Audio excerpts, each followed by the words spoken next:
plane on your screen is the ultimate symbol of American Cold War dominance. It flew higher, faster, and hotter than anything on Earth. But there is a little secret hidden in the molecular structure of this American icon. To build the plane designed to destroy the Soviet Union, the United States had to gain help from the Soviet Union.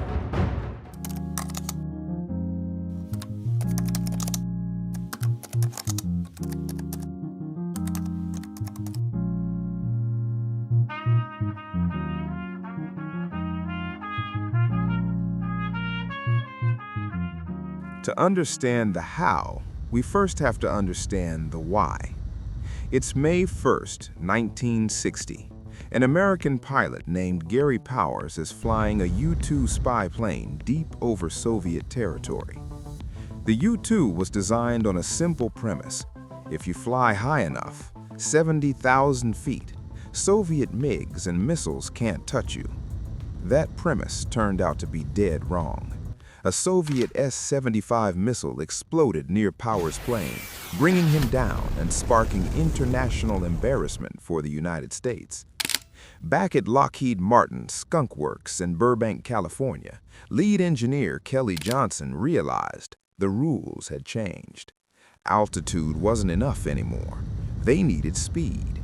They needed a plane that could cross the entire Soviet Union before a radar operator could even pick up the phone. They targeted Mach 3.2, over 2,200 miles per hour.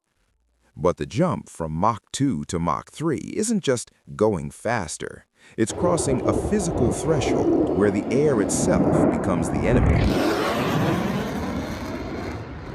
When you fly at 3 times the speed of sound, you are compressing the air in front of you so violently that the friction generates temperatures over 600 degrees Fahrenheit on the fuselage.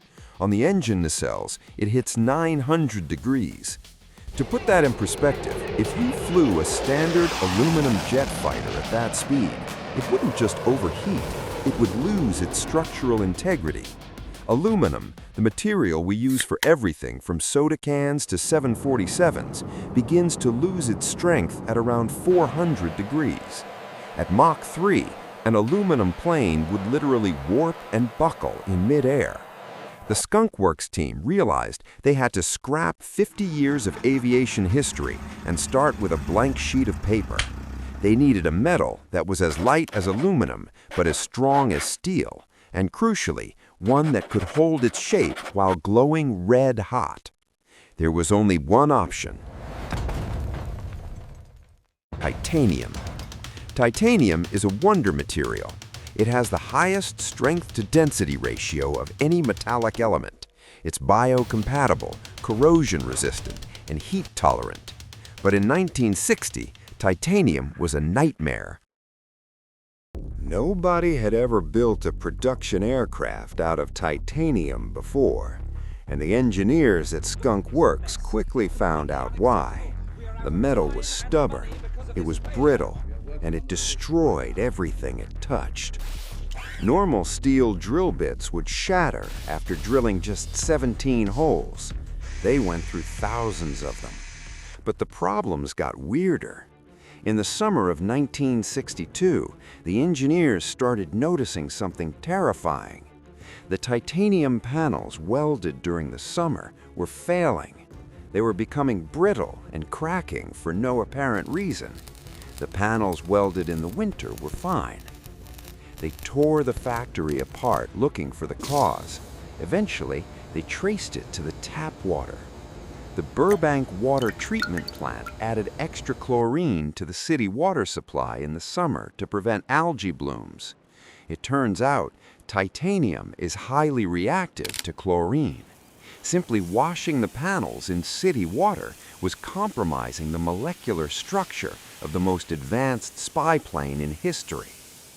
It didn't stop there.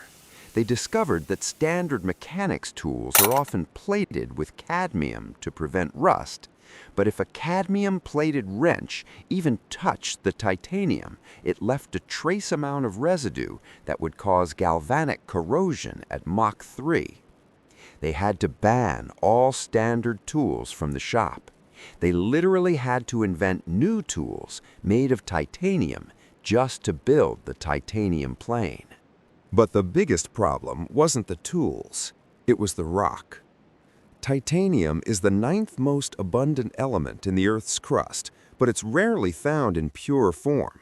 It has to be refined from specific ores like rutile or ilmenite.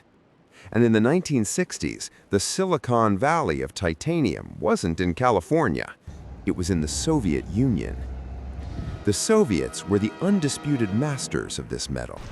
This dominance wasn't an accident. Soviet metallurgy was treated as a state secret on par with their nuclear program. They possessed hydraulic forging presses capable of exerting 75,000 tons of force, dwarfing American capabilities, and had mastered vacuum arc remelting to purify alloys while the West was still figuring out the basics. While the US was struggling to drill a hole in it, the Soviets were building entire submarines out of it. The Alpha-class submarines had hulls made of solid titanium alloy. This made them lighter, faster, and able to dive deeper than American steel subs.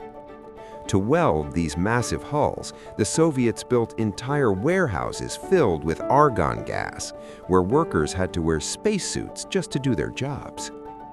They had forging presses that could exert 50,000 tons of pressure, machines that Kelly Johnson could only dream of. And crucially, they sat on the world's largest exportable reserves of the ore needed to make the metal. So the United States was in a bind. They needed thousands of tons of a strategic metal to build a weapon against the Soviet Union, but the only place to buy it was the Soviet Union. Enter the CIA. They couldn't exactly call up the Kremlin and place an order for spy plane fuselage, so they orchestrated one of the great shell games of the Cold War. The CIA established a network of dummy corporations in third world countries. These front companies claimed to be civilian manufacturers. The legends around this are fantastic. Some accounts say they claimed the titanium was for commercial pizza ovens. Others say it was for chemical piping. Whatever the excuse, the Soviets bought it. The USSR was struggling economically and desperate for hard currency, American dollars. They happily sold thousands of tons of titanium sponge to these independent contractors, completely unaware that the material was being funneled directly to Burbank, California. It is one of history's great ironies. The raw material for the aircraft that would spy on Soviet nuclear sites was provided by the Soviet Trade Ministry. When the Blackbird finally flew, it changed the game. It was a plane that leaked fuel on the runway because its panels were designed to fit loosely, only sealing tight when the heat of Mach 3 expanded the metal. It was a plane that forced us to reinvent metallurgy. The Soviets essentially provided the raw materials for the very eyes that watched them from 85,000 feet. It's a reminder that in the world of high-stakes engineering and espionage, the line between enemy and supplier is thinner than a layer of titanium oxide. And perhaps that's the ultimate lesson of the Blackbird. Sometimes the most advanced technology doesn't just come from outsmarting your adversary. It comes from quietly borrowing their expertise.